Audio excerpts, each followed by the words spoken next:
battleground where warriors collide. Die Hard MMA podcast, we won't hide. Clint's gonna dig deep, analyze each brawl from the underdogs to the champions standing tall. The fury, let your instincts rise. Feel the adrenaline rush, it's time to defy. Die Hard MMA, we're in for the thrill. Get ready for the madness. Let's make that bankroll spill.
Happy Friday, degenerates! Welcome on back to the undefeated post-weigh-in show. That's right, UFC 319. We watched the weigh-ins. We watched the face-offs. We've done all the research that we can handle. We've talked to the boys. We did our Instagram stalking. We know what shape these fighters are in, and we've got everything we need to make some good bets at UFC 319. Welcome into the show. Never a bad read, never a bad bet, not on the undefeated post-weigh-in show. Best live betting. No, we're not live betting. Best MMA show of your entire week coming to you here on a Friday afternoon. How's everybody doing? Welcoming in the chat, my boy Ethan Hershey, Dick's Insider, and both you guys asking about PFL. You already know what's up. It's Liz Carmouche season, baby. I did a two-leg parlay. Liz Carmouche from the PFL today with Chase Hooper in the UFC tomorrow. I like it. I like it a lot.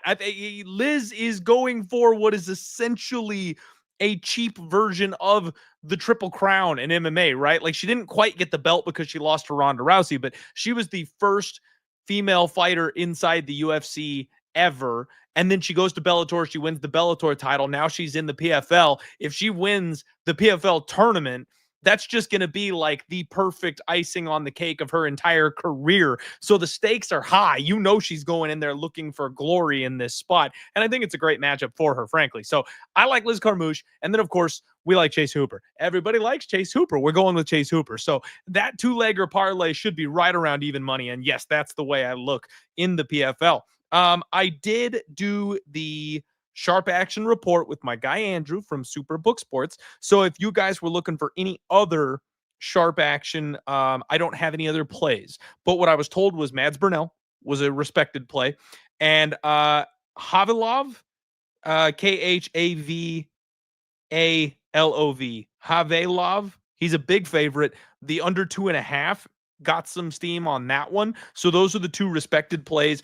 And one of my sharp guys that I know on a personal level likes Rabadonov in the main event by knockout, which is like minus 145, something like that. So they're just laying the chalk basically over in the PFL. But that's what I like. And again, I've only got the one play. I've just got Liz in the parlay. So I'm not touching the rest of it, but that's where I'm at. What's up, Steph? What's up, Action Jackson? What's going on, JT? How we doing? Yeah, that's right. That's what's up. I'm on a tear after, sniping a couple of small wins here recently. Feeling pretty good about it. The old confidence is coming back. So we're going to enjoy ourselves on this absolutely massive pay-per-view card. I cannot freaking wait for this one. First and foremost, though, I have to go ahead and make it well known that the Undefeated Post Weigh-In Show is brought to you by CloudBet. That's right. They're the sponsor for the podcast. If you guys get signed up over at CloudBet, they have a $2,500 welcome rollout for diehards. So we're talking bonus bets. We're talking first bet, free bets, stuff like that. Like, get signed up. Use promo code DieHardMMA when you do. They are taking care of us over there at CloudBet. And on top of that, it comes with what they call the vault. So when your $2,500 rollout option is up, there's actually a second bonus right after that, right around the corner, the cash vault that'll come back to you after that. So make sure you guys are checking them out. We definitely appreciate CloudBet, and they are actually the official sponsors of Karate Combat and the PFL. So if you get signed up and you log in, you can actually watch the PFL fights from the Fight Center over on CloudBet, which is a really freaking cool option. And also, you're going to be just, you know how, like, I always talk about, like, football, baseball, like, you're that little half second behind. So live betting football, the number moves and you're like, what just happened? And then you see it on the TV. That won't happen, because if you're logged in over on CloudBet, you're going to be on that unique stream that is going to be on time and or just ahead. So if you want to jump in on a live bet, you will be the quickest to the market using CloudBet. So link in the description below, promo code DieHardMMA. Let's freaking get into this thing. Steph, unfortunately, that was a thing that we did with Bet Openly. So if we were going to do another gauntlet, we would have to change it up, because I was not, it was a giveaway contest that I talked Bet Openly into doing. So the big prize pool was something that they put up in order to use their platform to do it. So if we were going to do like a gauntlet just with the diehards here, the prize pool would have to be much, much smaller, because it would be coming from me. Or we would have to do it for, I don't know, bragging rights, or we'd have to put a prize up, like being a channel mod or something like that. If you win the contest, like we'd have to tweak it a little bit. It wouldn't be quite as interesting. But if you guys are into it, you know, everybody let me know what you want to do. Hit me up in the comments, hit me up on social media. If you guys want the gauntlet, we can talk about it. Evan, my boy, coming in from Twitter. What's going on, buddy? How you doing? Let's get into it, guys. We're going to go back over this card here one more time real quick. We're going to talk about the weigh-ins, the face-offs, the results, and then I got to get my ass out of here. You know why? Because I am actually going to go watch the Teenage Mutant Ninja Turtles. Yes, that is correct. Did you guys know they are re-releasing the original TMNT, like the one that came out in like the 90s? We're going all the way back to my childhood, baby. We're talking like big Godzilla-esque plastic suits with turtles in them. I am so excited. Me and the boys. Yes, me and the boys. We're getting together. We're having a throwback night. It's going to be awesome. So I gotta get this thing going, and we got to get into it. But Ethan does come up with a comment here I need to address. He's saying, cut Brian Battle. Dude, he's too good. He's too good. He's still got way too much ceiling to cut him.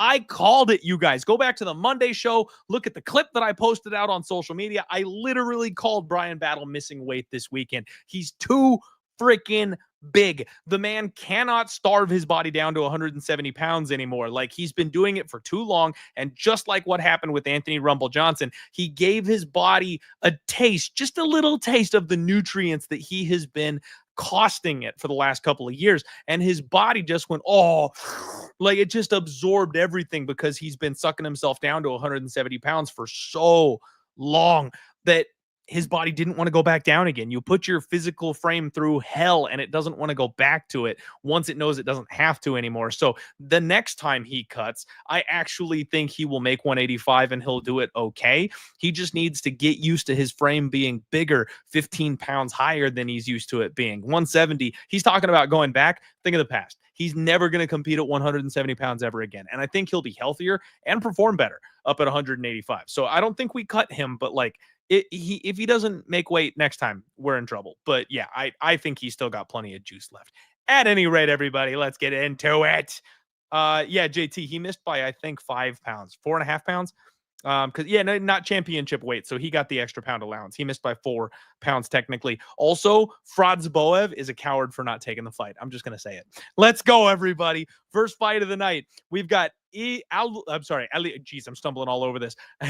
Alibi Idris taking on Joseph Morales, 126 pounds for both men. And I got to tell you, right out the gates, I'm already a fan of Alibi Idris. I already think this guy should be in the UFC. That's the side I like in this fight. He's definitely the guy that I'm picking here. But he's got the cool hat profit boost. We have seen it time and time and time again. These fighters that come from the corners of the earth, when they come in here with a awesome hat that is their culture. I mean, look at me. This is the closest thing my culture has to a cool hat, right? Is a bad print of money on it. Fake dollars on a bucket hat. That's what white people have got. He's got the cool hat, okay? You cannot take that from him. If he wasn't winning before, he's absolutely winning now. So yeah, I like Alibi here in this spot. I think he is the more well-rounded of the two fighters. I think he's extremely skilled, very, very talented. He is up and over the minus 450 range here, so he's a big favorite. But frankly, you guys, I think it's justified. He's just a wild man in there, and I expect him to hit one of these flying knees or spinning heel kicks. But I don't think his opponent can hang with him. I'm sorry. This is not meant to be any disrespect or anything like that towards Joseph Morales, but I think this is a mismatch, if I can say so myself. And yeah, Dixon, know what's up. Funny hats equals free money. That's exactly what it is. Yeah, no, it's going to be a good one. First fight of the night should be fun, but I like Idris, and I think he's kind of inside the distance. TH, what's going on, buddy? Thanks for making it to the live show. Appreciate you being here. Next up, you have got Karine Silva taking on Dione Barbosa, 125 pounds for both women. And I find it interesting that while Karine Silva is built like a brick shit house, Dione Barbosa does look to have the slightly larger frame here in this spot. If you guys didn't know, we've talked about this ever so slightly before, that this is actually a rematch from when they were on the regional scene, right? Dione Barbosa actually won that first fight. And so I'm a little confused by this line, frankly, because in the first fight, her getting the dub, now she's a plus 170 underdog. Some money came in on Karine Silva early that was respected. Again, check out the Sharp Action Report with my guy, Andrew. But I think she's very finish dependent, you guys. Like, she seems like a big finisher, right? Big power, jiu-jitsu edge over most people. So she's dangerous. But if she's not getting a finish, how does she win this fight? Dione Barbosa knows how to actually win minutes, and she's defensively solid enough that I don't know that Karine Silva is going to just maul her. I'm a little nervous to play the straight out money line, but I think it's a dog or pass spot. I kind of like the plus 3.5, you guys. We've talked about this before, that if you get the extra judge there on the right side, that's the way to move. Minus 135. We're not using those lines because we have a new sponsor, so I'm not going to talk about it, but you know what I'm talking about. Hey, I kind of like that plus 135, right? But it's a dog or pass position in my opinion. My opinion. I like Dione Barbosa. I do think this fight goes the distance more often than not. I do think it goes to decision. So I kind of like that.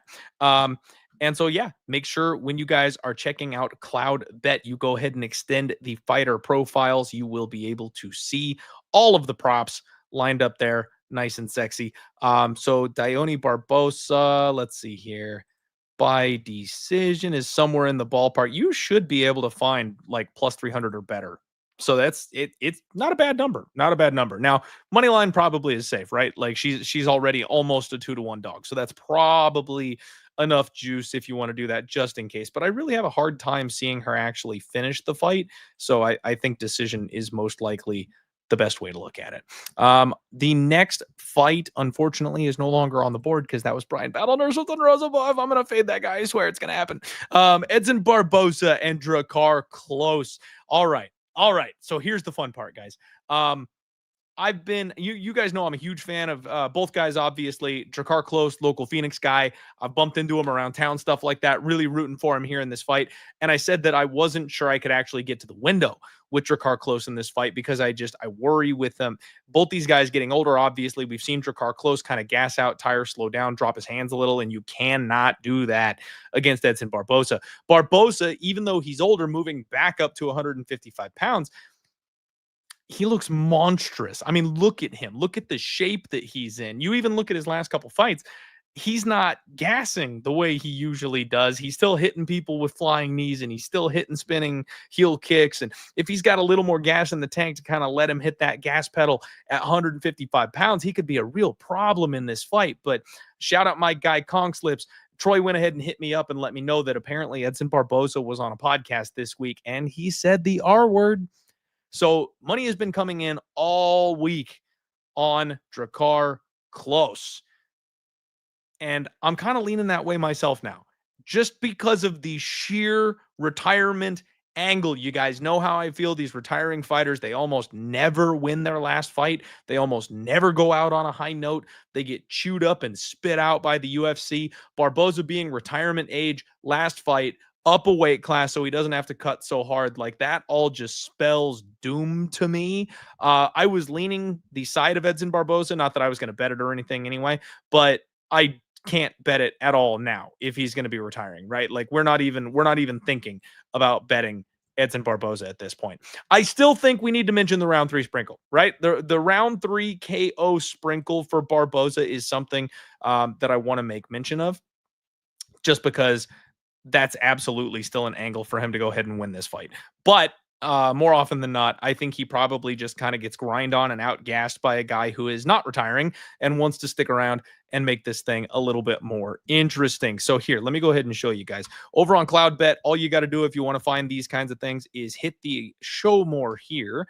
It'll expand it just a little bit, but then you need to click it again to go to the full matchup. It'll then take you into the fight, and here's where we get these props. Edson Barbosa, round 3, 16.6. If you guys don't know decimals, the easy trick is if it's over 2, 2 is essentially even money. 2.0 is even money. So if it's up and over 2, remove 1 from the number, and that's American odds. So 15.6 plus 1560.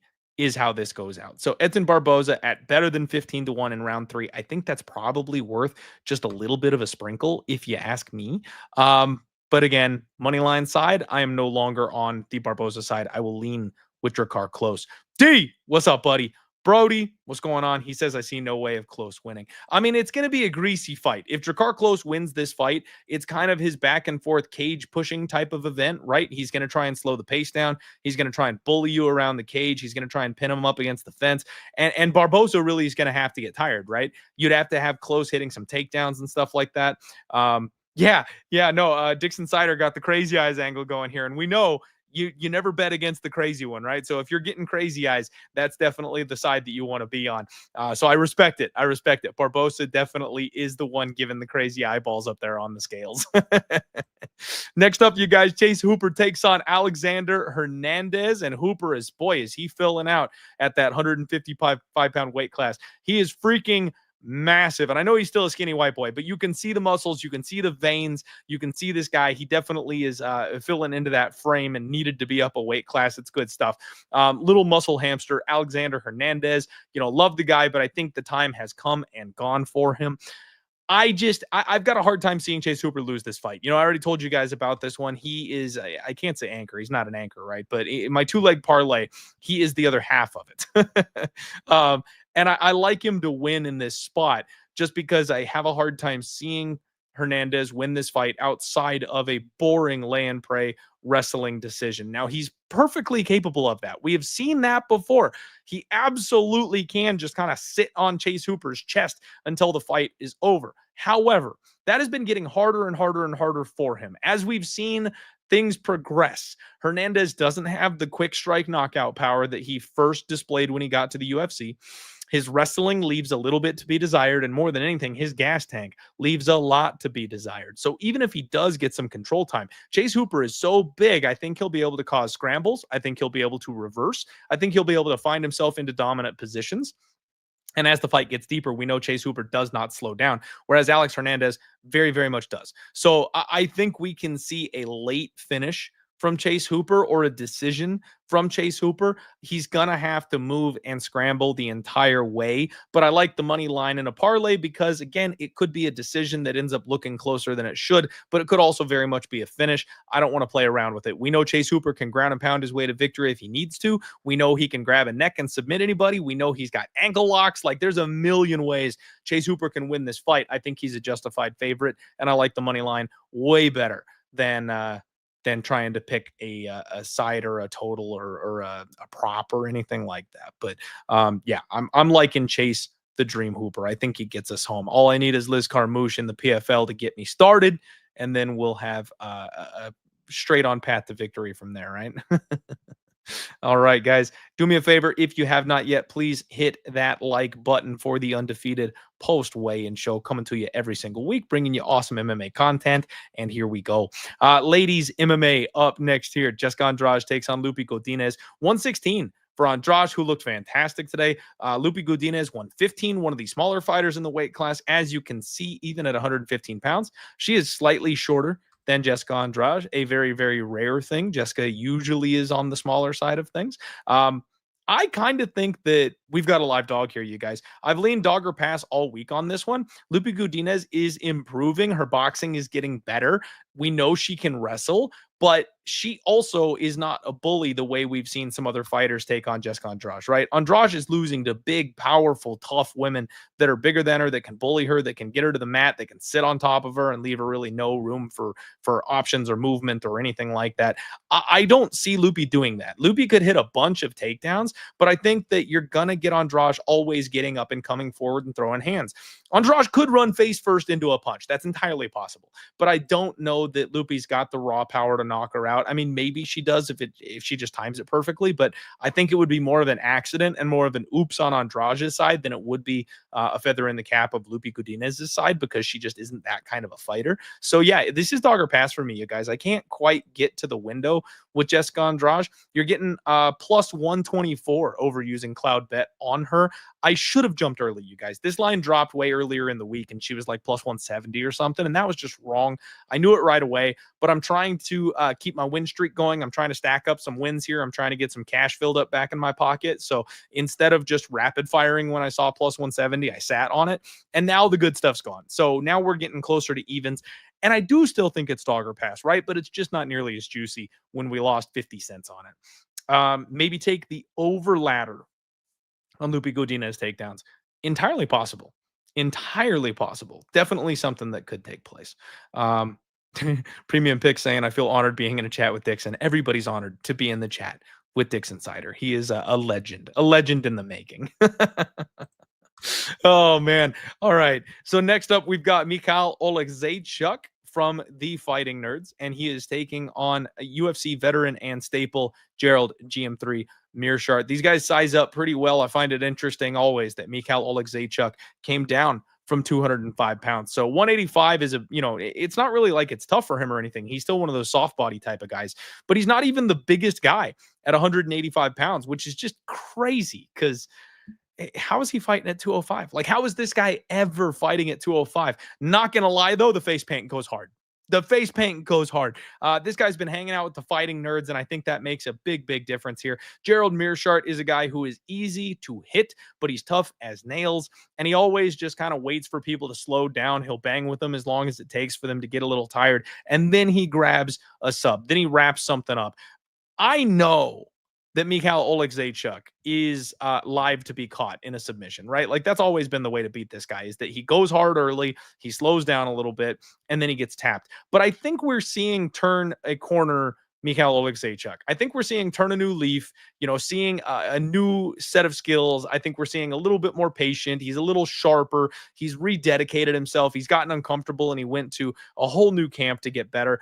I think this is Mikhail by destruction, guys. I kind of like the KO prop on Mikhail Olekseychuk. I think he's going to knock him out. It's roughly even money. You might have to lay just like a little bit of juice for him to go ahead and win. But I really feel like it's Mikhail, and it's probably Mikhail round one. You can get plus 187 over on Cloud Bet for Mikhail Olekseychuk in round one. And I think that makes a ton of sense. Now, to those of you who are diehards, who are absolutely plugging their noses and taking the shot on a guy like Gerald Mirshart by submission, I respect you. I salute you. I understand. I get it. I know why you're doing it. I see the vision, but I just can't quite get there. I still really believe that Gerald Mirshart is kind of getting to the end here. I think he's on his way out, and I do think that the speed is just going to be too much for him to overcome. I do not think he's going to be able to handle the hand speed of Mikhail Olekseychuk, and he's going to take too many big shots. And by the time he maybe had a shot, he's going to be compromised. So yeah, I think it's a round one spot.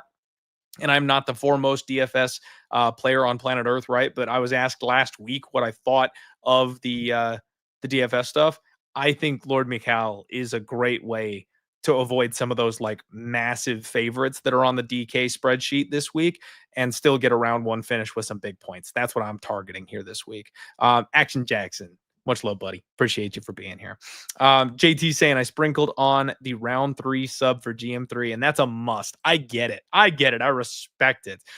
Dixon saying small poke on GM3 Vaughn Flew at 10-1, which would be very interesting. And then small poke on Anaconda at 50-1. I think the Anaconda actually way more likely as far as an actual outcome. For the Vaughn Flews, you've got to have your opponent fishing for a guillotine themselves to be able to trap their arm the way you need it to finish that sub. So I don't see Olekseychuk grabbing a neck or even attempting to grab a neck. So because of that, I don't think the Vaughn Flew is something that's probably going to happen. But at 10,000 to 1, what did he say? The guy from The Office? If someone offers you 10,000 to 1 on anything, you take it. You take it. Kevin from The Office. Good times. Oh, next up, we've got Bankser Surakayev taking on Eric Nolan in one of the craziest fights we have ever seen. This guy was just on Dana White's Contender Series. We're talking 3 days ago. Bankser is on Team Chimaev, so Kamzat called up Dana and was like, get my boy on the card. They found Eric Nolan, somebody who was willing to sign on short notice and get up here. Eric is a natural 170-pounder, folks. That is kind of all you need to know for this fight. I mean, I am not an expert on Bankser. We did go ahead. I think he was in our parlay that we hit on Tuesday. So that was part of my 1 unit profit there. I do think he's going to win this fight. And he's probably going to get a round 1 or round 2 knockout. Nolan coming in on extremely short notice and up a weight class. That is not going to be an easy challenge for him. On top of that, he's already struggled against some mid-tier at best level of competition. So I do not think that this is a great fight for Nolan. And I think he's kind of a lamb to slaughter here, right? You take that beating from the UFC, you get jumped into the organization the first time you take your shot, and then they thank you, and they'll give you probably a little bit better of a fight your next time around. But that's not going to be a good way for him to get going here. I do think he's in serious trouble. Now, I don't know that I'm buying the hype on this kid right out the gates. He's 9-0. He's undefeated. That's all fantastic. He's got power on the feet. He can wrestle. Like, I like him. I like him a lot. He's like, they're talking about him like a striking mini version of Khamzat Chimaev, right? So we'll see. I'm just saying, you guys know me. Nobody's special until you prove to me that you're special. I expect him to win this fight early on Saturday. But beyond that, we'll see what happens next. I don't buy too much into a big Dana White's Contender Series finish, and I don't buy too much into a short notice win over a guy who's coming up a weight class served on a silver platter for you to take their head off. So we'll see what he looks like after that. But he is probably a solid prospect for us to keep an eye out on. Super Green Samurai says, thought he was going in for the smooches for a second. Yeah, the way he grabbed his head, there was something a little sus about it, man. Like, usually when people are being bullies like that, they grab you like behind the neck and they kind of like yank at you like a chiropractor trying to like bully you around. Yeah, the way he came in for the head was like, like, yeah, that was extremely sus the way he came in. I get it. Oh, all right, guys, real quick, shouting out the sponsor. As you know, the show is brought to you by Cloud Bet, promo code DieHardMMA. Use the link in the description below to go ahead and get signed up. The official sponsor of the PFL and Karate Combat. When you get in here, you can see the Fight Center. You can actually watch PFL and Karate Combat live while you're betting here on the platform. As you can see, navigating is an absolute breeze. And one of my favorite things that they've got here is this little tick right here. They've got fighter stats. Could you believe it? On the betting window, they actually have fighter stats. You can see the records. So if you even want to do a little bit of research, if you're not sure quite what you're doing, you've got some info that can be used for your gambling purposes right here on Cloud Bet. Not to mention a $2,500 bonus welcome mat that's being rolled out if you qualify with your initial couple of deposits there. The cash vault at the end of the welcome rollout. You guys need to get on Cloud Bet, get signed up, and be part of Team Die Hard MMA. Be part of Team PFL. And there's PFL action happening here just in a couple of hours where we're rooting for none other than Liz Carr moosh right up here. Click the tab, roll over here, and there she is in all of her glory. We're rooting home Liz to make history here this week. Check out CloudBet. Promo code DieHardMMA. Link in the description below. Robert saying, what's the probability Murphy gets more than 5 takedowns or more than a half takedown against Pico? So needing at least 1 takedown. Thank you, Dixon. I kind of feel like maybe he can get 1. Like if he catches him off guard, if he catches him off balance, I think he could get 1. I don't want to disrespect a guy like Murphy. He's very good. He's very strong. He's quick. I think he could get 1 takedown. What do you think, chat? I think Pico has, far better wrestling, obviously, and he's a little shorter and he's a little stockier and stronger. So, like, he's probably going to be the one pushing the takedowns if anybody's pushing the takedowns. But I do think Murphy might be able to get 1. Just 1. Next up, you guys. Jared Cannonier. And he is taken on Michael Venom Paige. 186 for Jared Cannonier. 186 as well for Michael Venom Paige. I find it interesting that Paige is so freaking tall moving up a weight class because he's another natural 170 pounder who is getting his butt up to 185 pounds. Jared Cannonier still just built like an absolute brick shit house at 185 pounds. These guys had eye contact going. It was intense. This was an amazing face-off. I am super pumped and excited about this fight. I cannot wait to see this one get underway.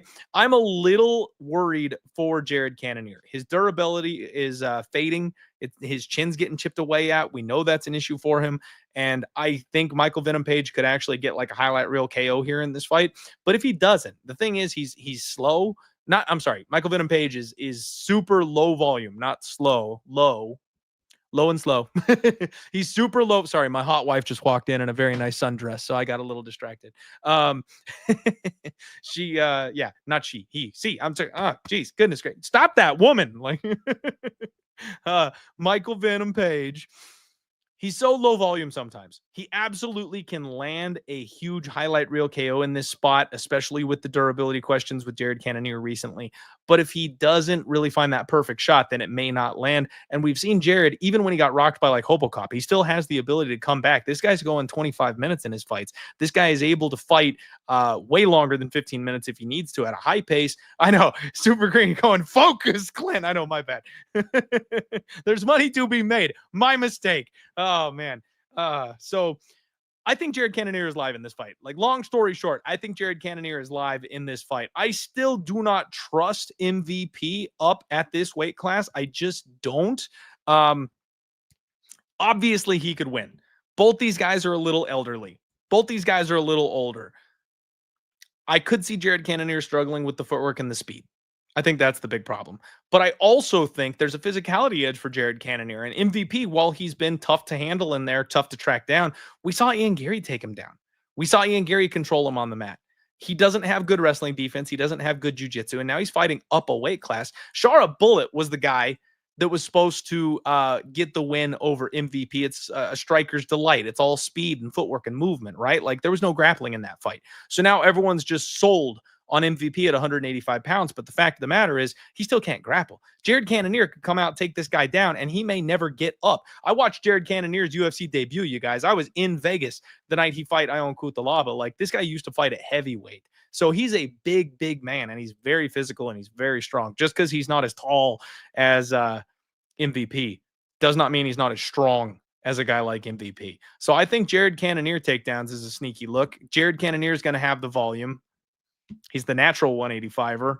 I mean, there's a lot of ways Jared Cannonier wins this fight. This is not a fight that I'm betting. I picked MVP to win this fight, but I'm not laying 2-1 on him, you guys. That's all this comes down to. Essex with a decent point here saying you can't train for MVP. And that's fair. He's so quick and he moves so awkwardly. Very, very difficult. And the timing is awkward and different. So yeah, it's going to be a bit of a struggle for a big, slow, hulking guy like Jared Cannonier to track him down in the cage. Totally understand that. Like I said, I think he's going to have to use the grappling, get his mitts on him, drag him to the mat, that kind of thing. He's really going to have to be able to get a hold of him to do so. And that's the challenge right there. Right. Zach saying I'm 20 minutes behind, but Clint North American people have the cowboy hat. You know what? That's fair. That's fair. We've got cowboys around here. The problem is in MMA, Brazilians stole it, man. Like how many Brazilian fighters do we see at face-offs rocking the cowboy hat? Like we don't even get to wear the cowboy hat around here anymore. Oh my goodness. All right, guys, we're a little out of order. I missed one, and that is my bad. So we got to step back in time for a quick second here and talk about Tim Elliott and Kai Asakura. Kai Asakura just looking jacked. You guys, my God, look how big he is. You know, Tim Elliott, let's give him a little bit of credit. So I loved Tim Elliott coming out with the scraggly beard for his first photos, looking like a mess. He's cleaned it up. He looks good here for the face-offs, which is disappointing. I wish he kept the scraggly look out there. But Tim Elliott, just awkward, weird pacing, weird distance, cardio machine, high level grappling. Like Kai Asakura is still a guy that I'm not ready to lay chalk on, you guys. As you know, I'm tightening up a lot because I'm trying to stack some chips here, right? We're trying to get some wins. We're trying to make some money. So I am not taking like random ass flyers or anything like that in most of these fights. Kai Asakura at 3-1. He's my pick to win the fight. Right? The UFC brought him in to fight Pantoja because they needed title challengers. He can knock out people from all corners of the world, high-level martial artists outside the UFC. He's got crazy power. He's crazy athletic. He's explosive. He's fast. I get all of it. I understand it. I respect it. I can see how he wins this fight very, very easily. Tim Elliott coming off a hip injury that took him out of the octagon for, 2 years? That's a problem. But at the same time, he puts on a kind of wrestling pace and pressure that I think someone like Kai Asakura is really going to struggle with. So I cannot guarantee you that this is going to go particularly smoothly for Kai Asakura. And that's another reason why I'm staying off this fight. I could see Tim Elliott rinsing this guy with 12 takedowns over the course of a 15-minute fight. You know, round one, Harry gets clipped, runs away, hits maybe one takedown on 5 attempts. Round two, hits 3 out of 5 takedowns. Round three, hits one takedown and keeps him down for the rest of the round. We've got a greasy 29-28. Like this fight could be way closer than we are expecting it to play out, you guys. Tim Elliott is not a guy I count as dust, and he is a true and really well-respected gatekeeper at this weight class. Kai Asakura is still an unknown in my opinion. Yeah, Super Green says wrestling wins here. I agree. I mean, I do think there's a very, very good chance that Elliott wins this fight, and I think he makes it close. I think he looks like the value side, frankly, at the end of the day, because he should hit some takedowns. He should be able to get some control time. And that's going to be something that Kai Asakura is not used to dealing with, right? He's used to fighting strikers and shit like that. So I'm very excited for that fight. On the flip side of this thing, Kai Asakura could just catch Tim with a knee on his way in the door. Totally possible. Maybe somebody taught him the high elbow guillotine. Totally possible. Like, now I don't think you're subbing Tim Elliott, frankly. But I do think you could knock Tim Elliott out just with sheer size and power because he's an old man, because he's been off, right? Like, there's definitely a possibility there. Ooh, JT with the hot take here saying Tim Elliott sub 10-1. I like it. That would be sexy. Boy, would that be juicy, wouldn't it? Would love that. And he looks in great shape, you guys. That's the thing. Tim Elliott looks like he is in phenomenal shape coming into this fight. Next up, guys, you have got Jeff Neal and Carlos Prates. 171 for Neal, 170 on the dot for Prates. Prates, the slightly bigger man here. Intense face-off. You got to love that lip curl coming from Carlos. I think that Jeff Neal actually is super live in this fight as well. Jeff Neal is very, very solid as far as his striking goes. It's been a long time since we've talked about his durability concerns. He's higher volume than Carlos Prates, and that's really all Carlos Prates has, in my opinion. It's that death touch, right? So he's super low volume. He's losing until he's not. And then when he cracks you with something huge, that's it. That's all she wrote. You just can't come back from that. So I think Carlos Prates by knockout makes a ton of sense. However, Jeff Neal just kind of marauding his way to a decision also makes perfect sense to me here. I am through betting against Carlos Prates, those you guys. I told you I'll take the shot with my boy Ian Gary because he's the dark horse, right? He's the sleeper. I'm not going against Carlos Prates in what should be his bounce back performance here. Hot take again here by Super Green Samurai. Neal and DDP KO parlay. Woo! That'd be crazy. Action. Why can't you see Dix Insider's comments? Good question. Good question. Dix Insider may have just stopped chatting for a little bit, so he'll be back. Don't you worry, he'll be back. The line on Prates KO is ridiculous, absolutely. And the Jeff Neal by decision at 5-1, 4-1, 5-1, whatever. I actually think that's like a sneaky, sexy prop. I think this fight goes over more often than not. I gotta hustle this along, you guys, because I've got a a dinner date with the boys and a movie to go see. So I do apologize. I'm trying to hustle up a little quick here down the stretch so we can get this thing taken care of. But we're getting to the good stuff. So do me a favor, hit the like button and subscribe if you haven't yet. We have got a big time fight here, you guys. Lerone Murphy defending his spot against Aaron Pico. UFC newcomer Aaron Pico, hyped as hell. Aaron Pico taking on the dark horse in the weight class.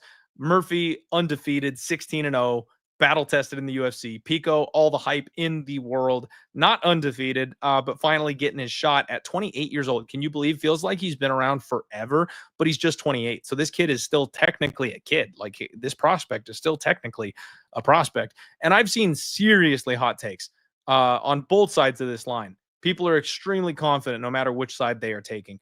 This line has been ping-ponging back and forth all week. You've got Aaron Pico at slight juice here, minus 170, minus 185, something like that. Pick your poison, guys. Pick your poison. I really, really like the potential upside of Aaron Pico, and I think he can out-wrestle Lerone Murphy.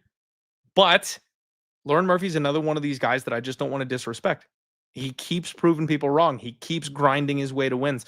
I think this fight will be extremely close, and I think they will give it to Aaron Pico because he's the shiny new toy, right? Like, I honestly could see the UFC setting this up, not having Lerone Murphy being the usual hitman that they like to do to kind of take these non-UFC guys down a peg, but actually being the boost for Aaron Pico and making Lerone Murphy, who's a bit of a decision machine, disappear, right? Like, if Aaron Pico can come in here and flatline this guy and be first in line for a title shot, be all hyped up in the UFC, knock out the guy that nobody's been able to beat, knock out the guy who drags people to a boring decision, like, the UFC would be like, thank you. Thank you. You saved us from having to give Lerone Murphy a title shot. Like, that's how they're going to react in this spot.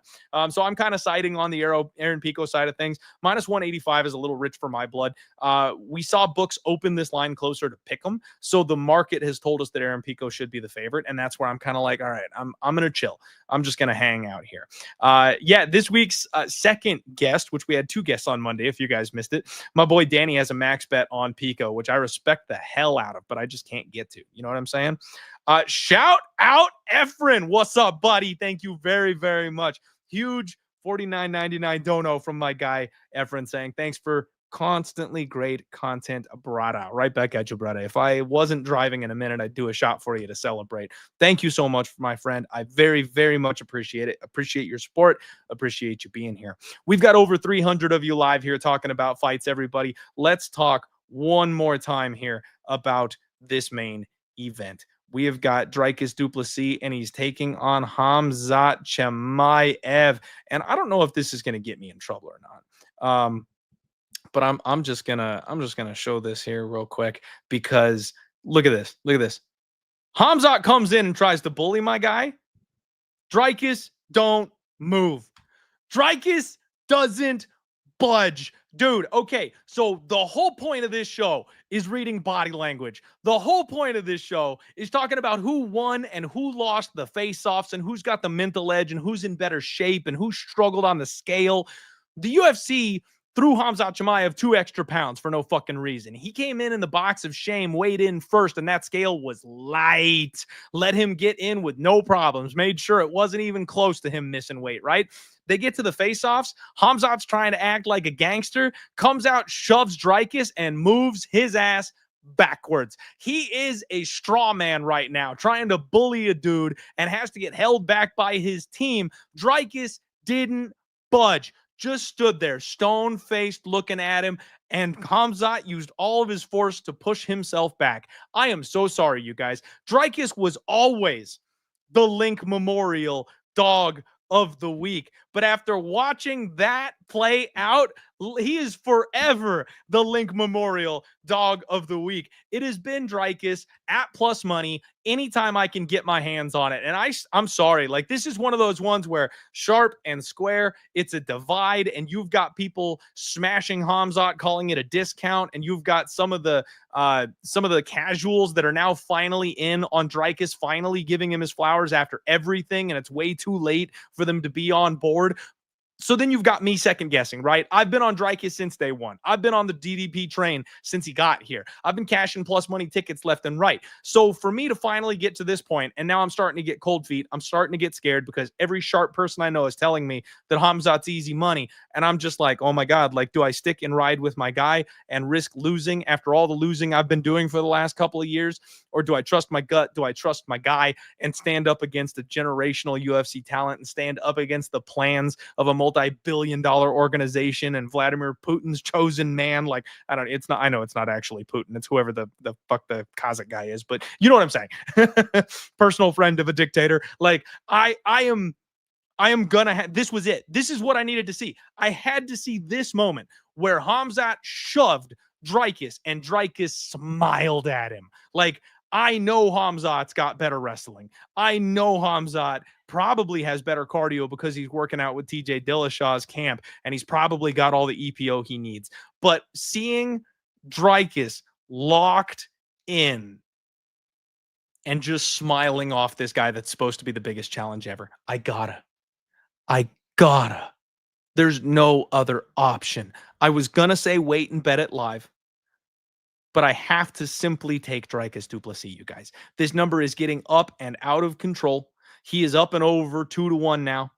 You can get him plus 218 over on CloudBet, and that has got to be the move. And you've got to look at the late round props, right? I think this fight is going to go over, frankly. I do think Khamzat's going to have success early in this fight. I think he'll have grappling success early, and Dreykus is going to have to catch a second wind and turn the tables on him deep in this fight. And frankly, this thing might go to a decision, you guys. I think there's a very real possibility that this fight goes the full 15 minutes if Khamzat's able to take enough off of Dreykus early in this fight. Dreykus may not find the finish late, but I kind of like the Dreykus round 4 and Dreykus round 5 props. Over on CloudBet, you've got, let's see here, 28-1, 29-1 on round 4, and 35-1 on round 5. I think those are worth a couple of little sprinkles.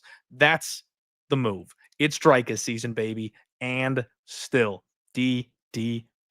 Thank you guys very much for being here for the Undefeated Post-Weigh-In Show. I appreciate the hell out of each and every one of you. And please do not forget that the show is brought to you by CloudBet. Promo code DieHardMMA will get you signed up. The link is in the description. And hey, smash that link for me, you guys. Drive some traffic for me. Do me a favor. They're really helping us out. They're doing a big thing, and they've got a massive welcome bonus for anybody that's going to sign up and get serious over on CloudBet. So please make sure you check that out. Look into all the pros and cons. There are no cons. It's all pros.